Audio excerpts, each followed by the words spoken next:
What's up mga Kaps? Ngayon ay susubukan nating tikman at gamitin itong Dato Puti Adobo Series Humba Sauce ng ating SB19.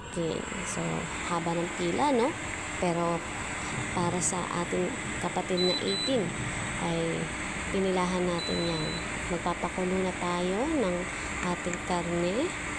Ayan, hindi ko pa ata alam kung paano gamitin yung aking kalan. Sa akin ba to? Kusina ko ba ito?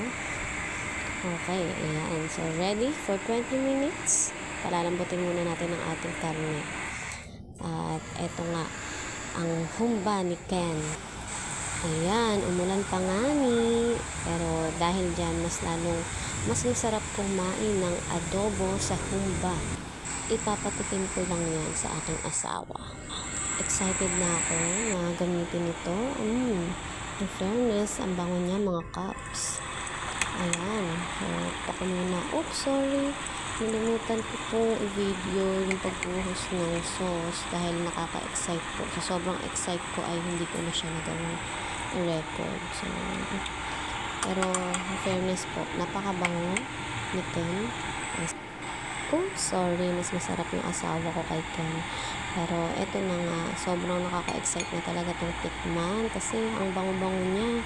Talagang kuha yung amoy at may patawsi pa, diba?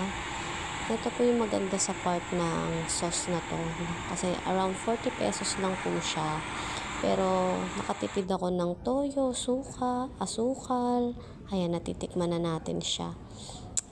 Try natin. Kung masarap. Lasang-lasa po talaga. Kuhang-kuha yung timpla ng humba sa Leyte na lagi ko natitikman doon.